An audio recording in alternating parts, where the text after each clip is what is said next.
Hello everyone and welcome to the channel. I'm Emmanuel, I'm an Airbus pilot, and it is that time of the year again. I am once again preparing for my biannual Recurrent simulator training. Now, every airline pilot has to do that training at least twice a year, and those simulator sessions are used to practice things that you just never get to see, or hopefully never get to see, in the real-world operations, such as engine failures, system malfunctions, but also maneuvers that you don't do very often, such as flying traffic patterns, in order to improve your hand flying skills.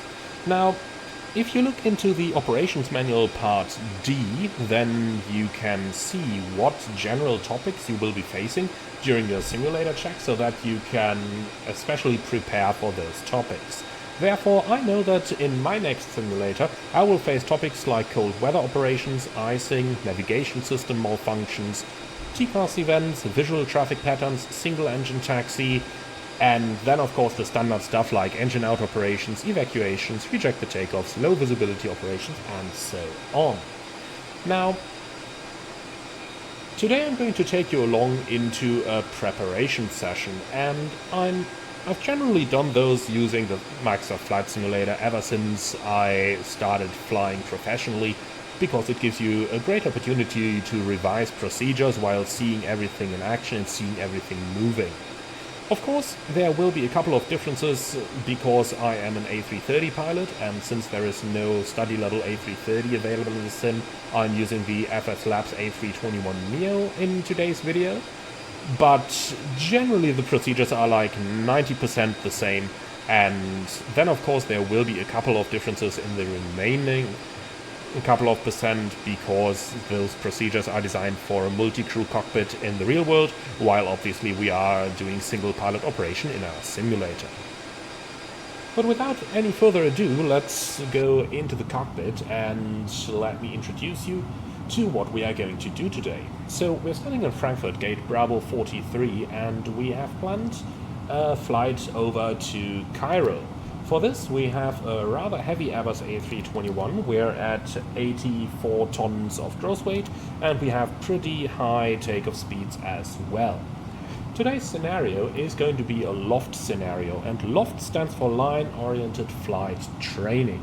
This means we are basically going to follow a standard line flight as we would do it every day, and then something is going to happen that's going to force us to do some working on failures, some decision making, and eventually we got to decide if we're going to continue to the destination, if we divert to an alternate, or if we come back to our airport of origin.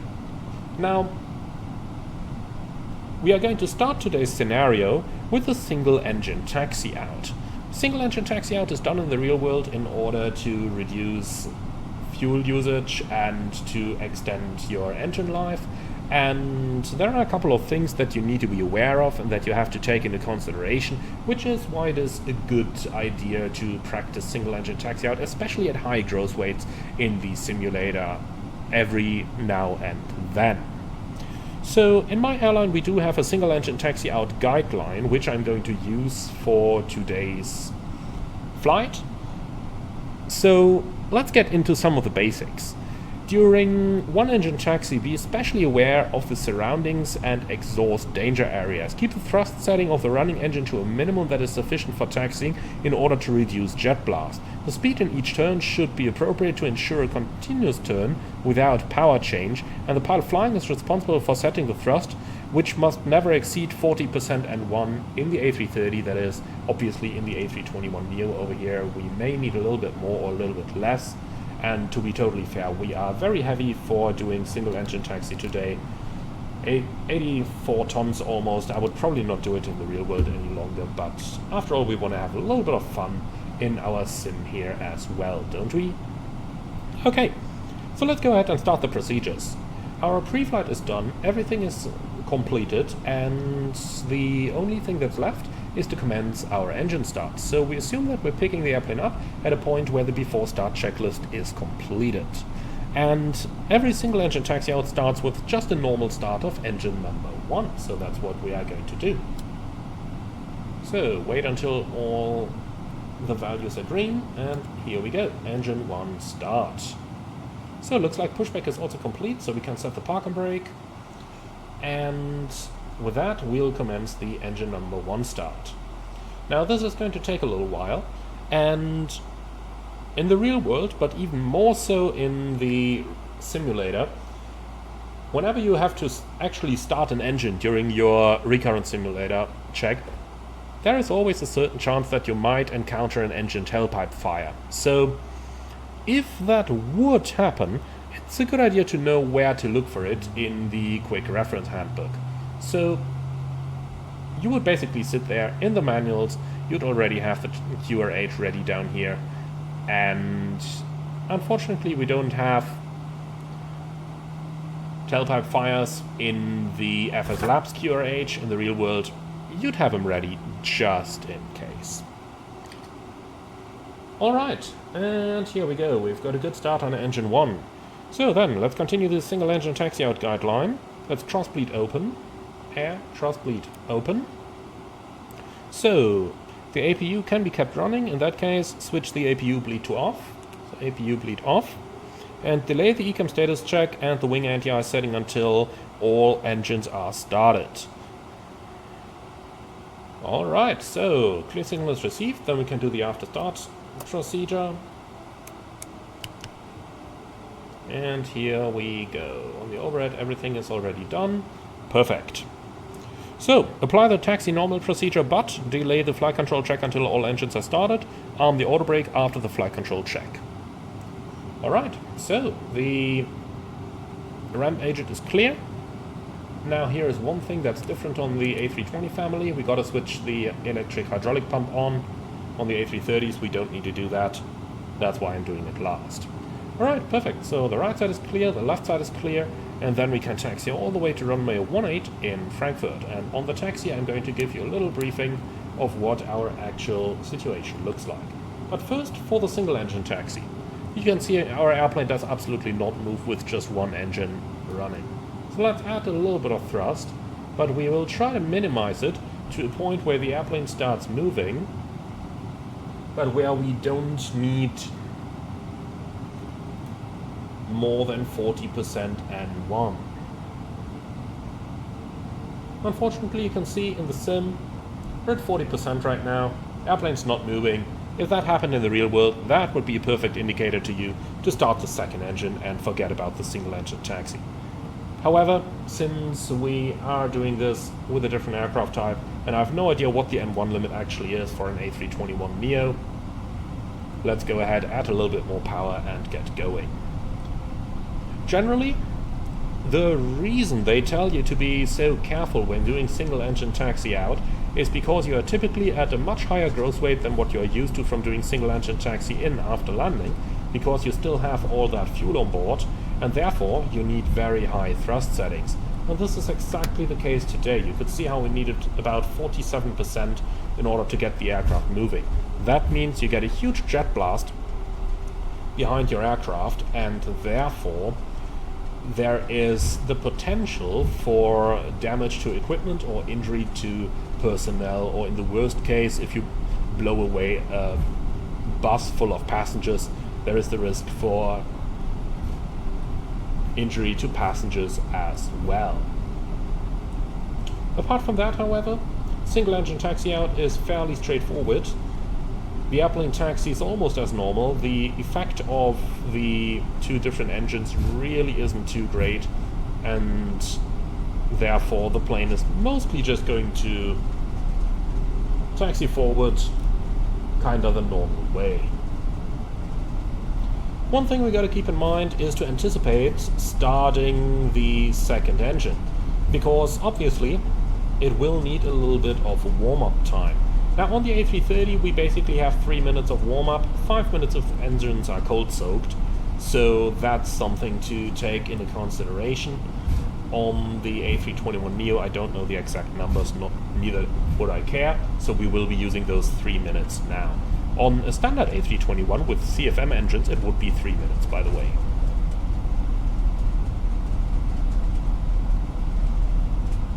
Alright, so that means we got to anticipate starting the second engine latest Remember, we got to include the startup time 4 minutes prior to setting takeoff thrust.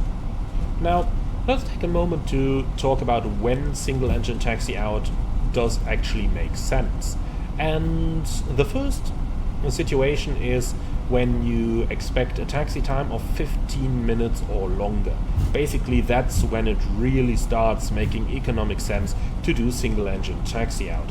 Not just because of the health or the runtime of the engine that you save, but also because of the fuel that you save.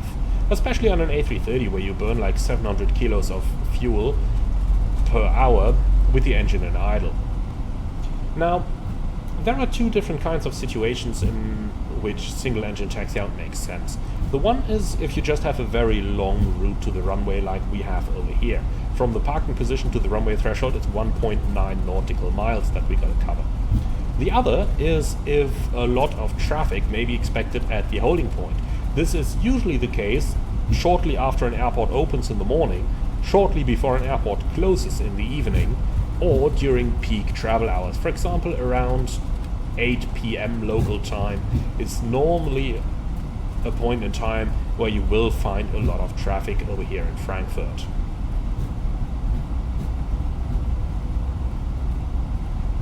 Now, let's assume that we're about 4 minutes from setting takeoff thrust now, and continue with the single engine taxi out guideline. So for engine 2 start, if APU bleed is available, APU bleed on, that's air conditioning, APU bleed on. Then engine 2 thrust lever idle, that's an idle. Engine mode, select the ignition start, and engine 2 start. So ensure that there are no axis and no amber symbols, and then engine 2 start. Luckily in the Airbus world, the engines basically start all on their own. There is nothing that you need to do. You don't actually even need to monitor them, because for anything that could possibly happen, there is an ECAM. So unless you get a master warning or a master caution, there is really not much that you'd need to consider here.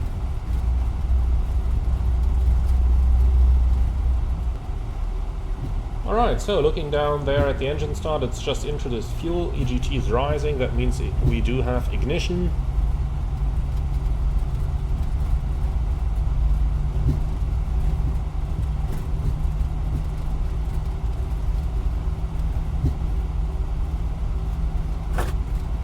Alright, and avail is showing, so let's start the chrono. We do need 3 minutes of warm-up time now. And while we are waiting for those, we can continue with our guideline. So, thrust bleed auto, that's air thrust bleed auto. APU as required, we don't need it, so let's turn it off. Then, after start checklist complete. So, after start checklist please. Anti-ice. Off. ECAM status checked. Pitch trim. That's 0.3 up. No idea what CG that is. And last but not least, rudder trim neutral. And that's the after start checklist complete.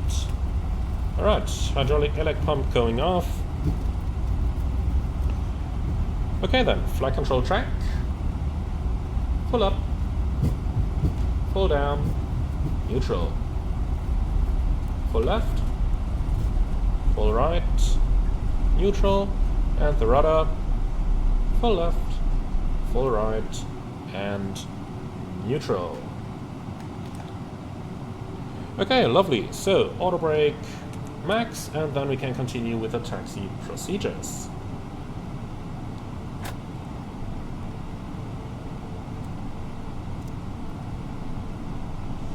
Okay, which button did I not hit? That one. Good.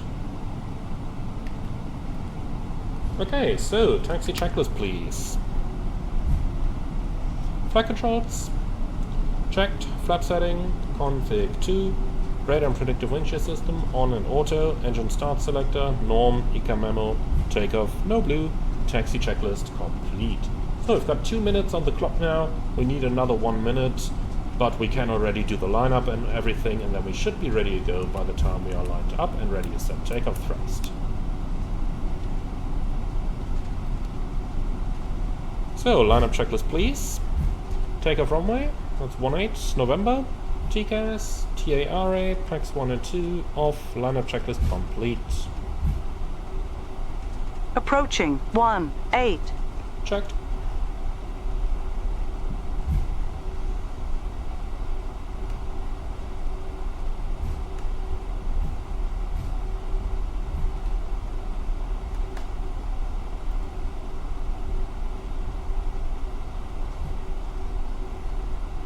On runway 18. Checked. Okay, let's stop it here. We're reaching 3 minutes. Excellent. Okay, ready to go. So, wind 240 at 14, runway 18, cleared for takeoff. And this is where your pulse is usually going to rise a little bit, because you know that now things are definitely gonna happen in your sim. If they don't, the instructor is doing something wrong. Manflex 5.2, SRS, auto thrust blue. Thrust set.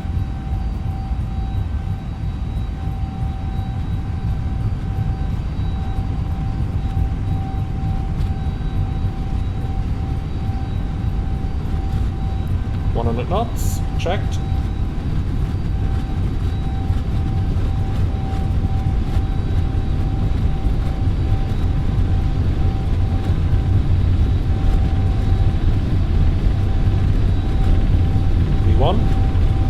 Rotate.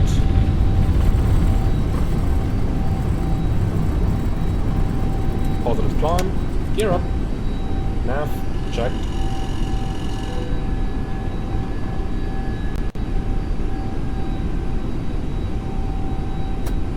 In the real world, I hand fly as much as possible. In the sim, get the autopilot on. You know something will happen momentarily.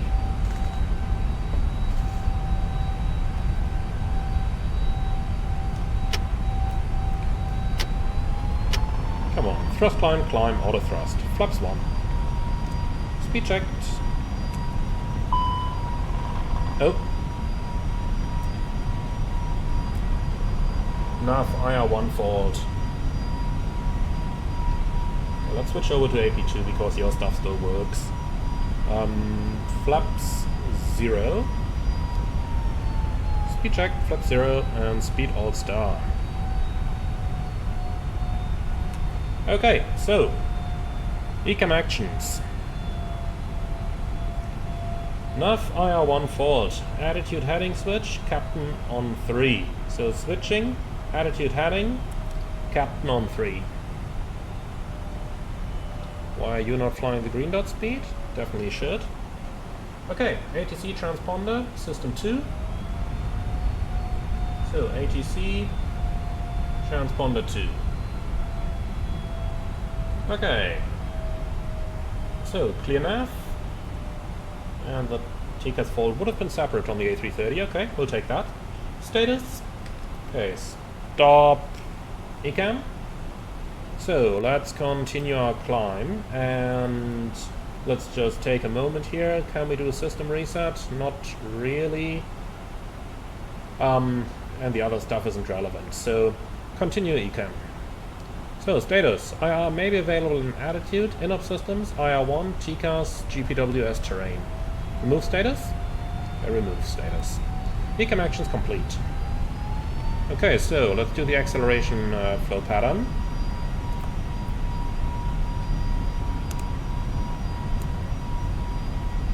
Alright, so set standard.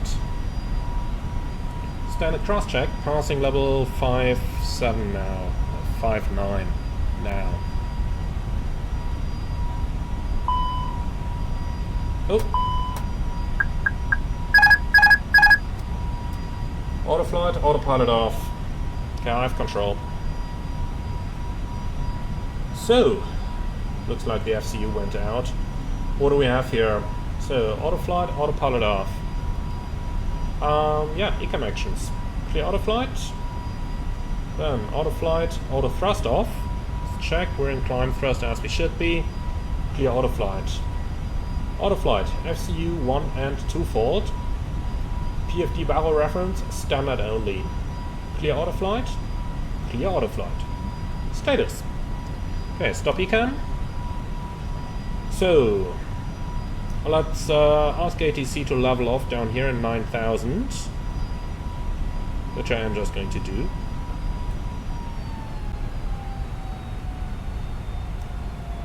So let's just do something like 240 knots, maintain the altitude.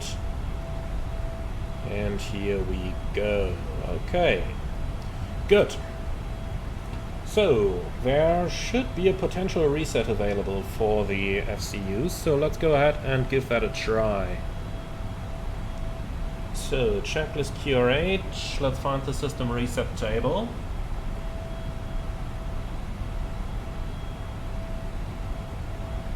So, Autoflight, FCU 1 and 2 fault, here it is, in flight. Pull the CB Hotel 11 on 49 VU for FCU 1 or M21 on 121 VU for FCU 2. Push it after 5 seconds, check the display target and the barometer reference and correct them if necessary. On ground is not the case. Actually, wait a moment, we're on the wrong one. That's 1 or 2. Here's 1 and 2. In flight.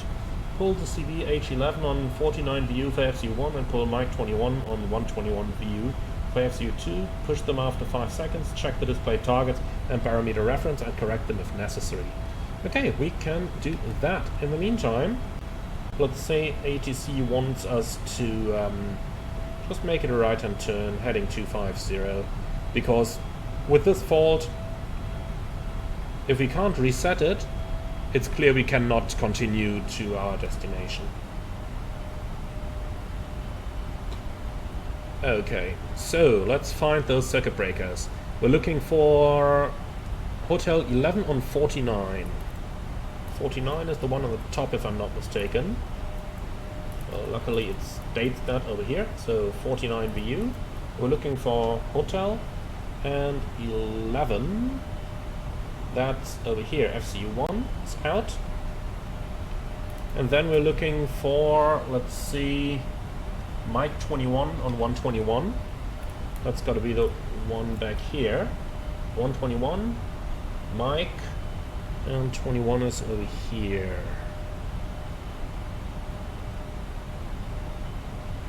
So down here, FCU 2. And that's out. Okay, waiting for 5 seconds. In the meantime, just making sure our airplane doesn't plummet to the ground. Okay, 5 seconds are over. So, let's put you back in. That's back in. And that's back in. And look at that, the system reset has actually worked. So, ATC wanted us on 250.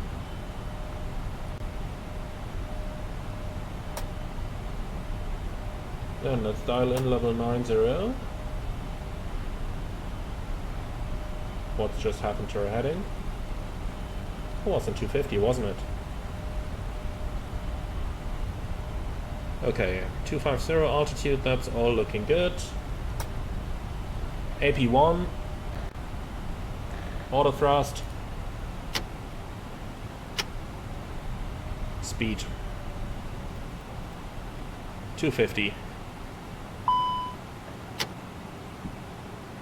Okay, and that stuff is restored, and everything that remains from here is based on the failure of the IR that we had earlier and not based on the FCU. So the system reset has actually worked. Nice. Remove status. Ecam actions complete. Okay, excellent. So that stuff is now done. So let's go ahead and make some decision making, and basically the company tells us they want the airplane back on the ground so that maintenance can look over it. They don't want us to fly all the way to the destination because they're afraid we might get stuck over there because we don't have maintenance. Okay, so that's what we're going to do. So let's turn right, heading 070, in order to get back closer to the airport. Descend altitude 3000 on a QNH of 1008, and ATC tells us to prepare for the visual approach, runway 25 center.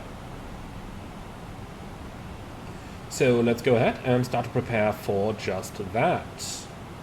Starting down here, let's start with the weather. So ATSU and weather Frankfurt. It's 240814, slightly variable, 10 kilometers, few clouds, TCUs, 19 degrees, 1008. Okay, so let's go to new destination, Echo Delta Delta Foxtrot, insert and arrival.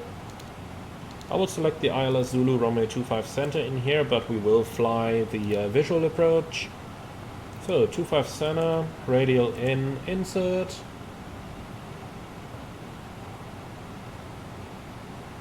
Heading. So where is the airport? Straight ahead, okay. Let's make it heading 320. Okay, so that stuff's in. Now enter destination data. Okay. We don't need any radials. Runway 25 center is already in here. So for the approach, QNH 1008, temperature 19, wind 250 at 14. Okay. So why is it not able to calculate anything down here? What are you doing? Interesting, it has weight data, and yet it doesn't calculate. Okay, well, we can solve that. And if we have a look at the gross weight, 83 tons, then we are overweight. Where are we? Well, we can always check on the flight plan. Max landing weight 97.2. So we got to think about, do we want to do an overweight landing, or are we going to fly around and burn fuel for about 2 hours to get down to the max landing weight? Well, let's face it, the airplane is going into maintenance anyway, so we can decide for the overweight landing. So let's get out the overweight landing procedure.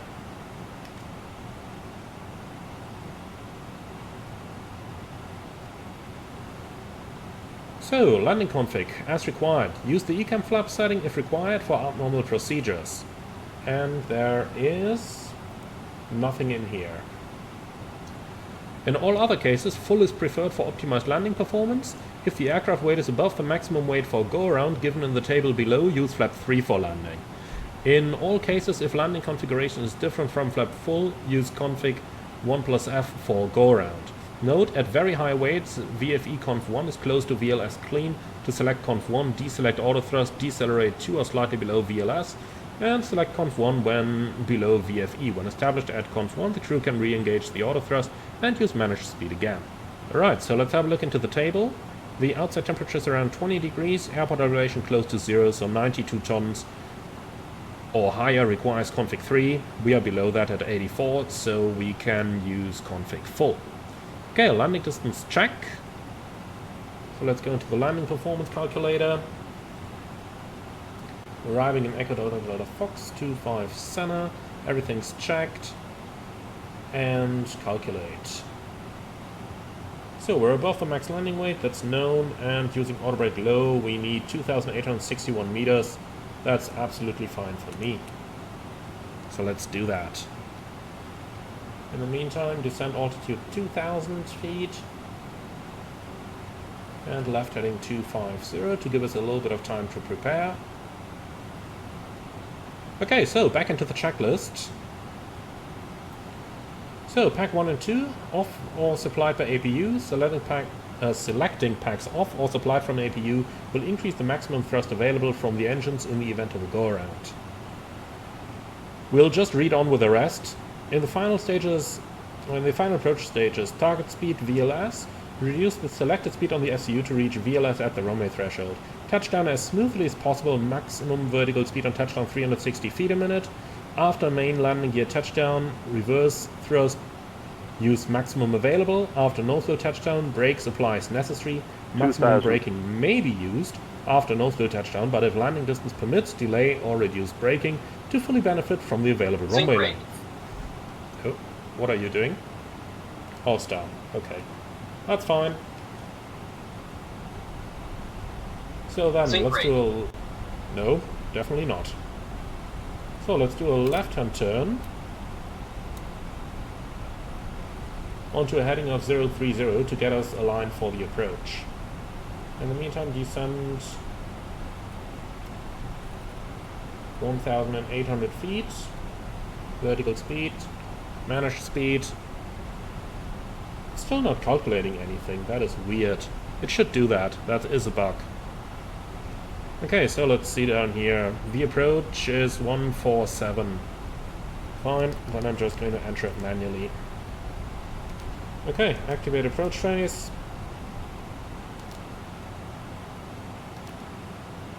Sync rate. No, Sync rate. Definitely not. Sync rate. That GPWS is bugged. The sync rate is literally 200 feet a minute. Okay.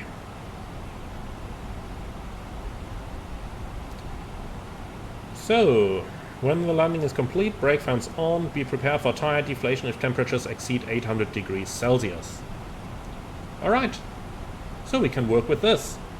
So since it says packs off or supplied by APU, let's go ahead and supply our packs by the APU. APU start.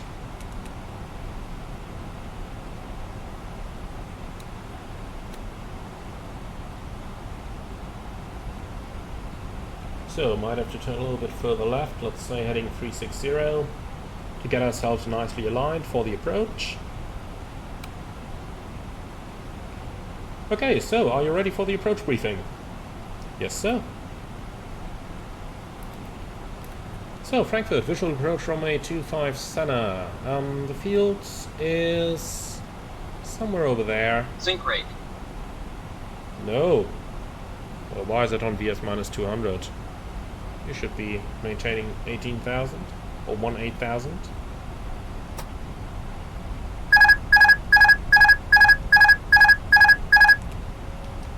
What's it doing now? Here we go. Autopilot is engaged again. So a little bit further left, 350. Okay, so let's try that briefing again. So, field is inside, visual approach 25 center, no minimums, extra fuel more than enough, and go around straight ahead, climbing 1800. And that's it. Alright, so config full approach using no flight directors, but on config full, maximum reverse, auto brake low, stop on the runway, and we'll have the firefighters inspect the brakes. And that's it. Any questions? No? Beautiful. So then, flaps 1. Why is approach phase not active? I did activate it a bit earlier, didn't I? So, flaps 1. Speed checked. Okay, cool. So, approach checklist please. Barrel reference, QNH 1008, seatbelts are on, minimum, not applicable, auto brakes low, engine start selector, norm, approach checklist complete. Okay, so autopilot off, bird on. Sync rate. No. Oh man, I hate it. Turn that shit off. Yeah, that's intentional, thanks. This would be the moment where the instructor would tell you, guys, disregard this, this is a problem of the simulator.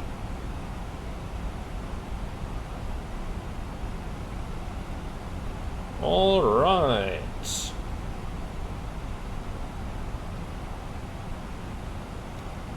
So, we're within the landing runway threshold. Timing, 45 seconds. Minus 26 because of the tailwind, so we're looking at 19 seconds. So, flaps 2. Speed check, flaps 2. So, reaching 19. Starting the base turn. Slight descent.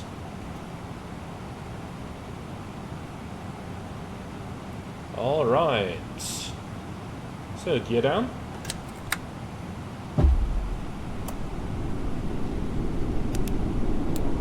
APU bleed is coming on, so that the packs are supplied by the APU. 1000. Flaps 3. Speed check, flap 3, and flaps full. Speed check, flaps full. So, the go-around altitude is set.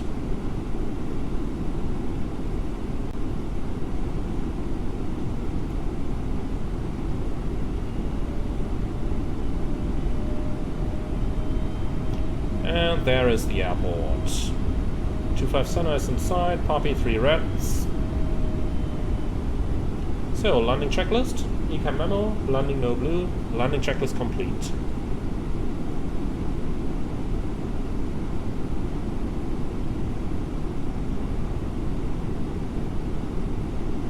Okay, so to revise from the overweight landing procedure, minimize vertical speed at touchdown, select VLS to reach at the runway threshold, which is going to be the challenge because of the rather strong wind we have up here, which means that ground speed mini gives us quite a bit of additional speed.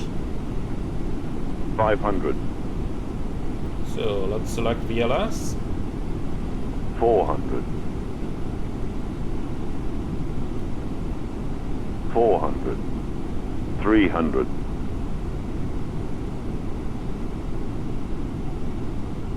300. Man, you get quite the pitch here.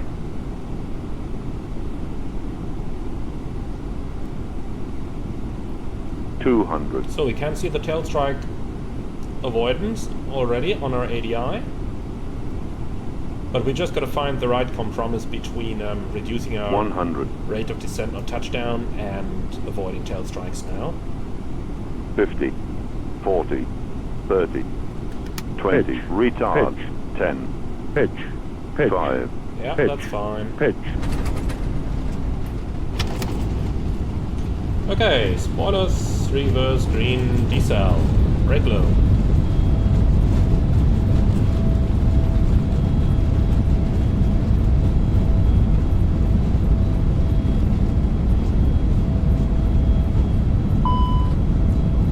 knots.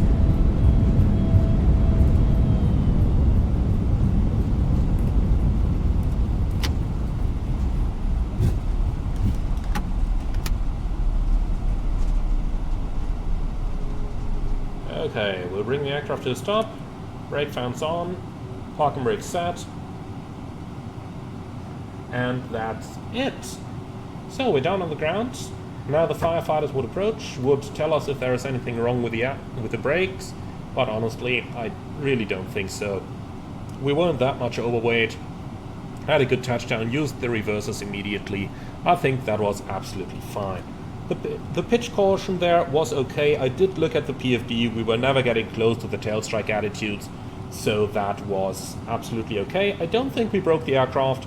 We're back on the ground, and that would mark the end of this lesson. Now, we would reposition the aircraft, probably to another takeoff where we might do engine failure stuff or so, but that's going to be for dedicated videos. So for the time being, thank you very much for watching, everyone. I do hope you all enjoyed this as much as I did. Leave your feedback in the comments underneath the video. Again, as mentioned, due to slight differences between the A320 and the A330 procedures, there might have been some inaccuracies, and of course some stuff that was intentionally done differently because we were operating single pilot here. Nonetheless, thank you very much for watching. I do hope you all enjoyed it. Leave your feedback in the comments underneath, and if you really love what I'm doing on this channel, I would appreciate a small donation through the Buy Me a Coffee link in the video description below. Thank you very much for watching, and I'm looking forward to see you all again on the next one.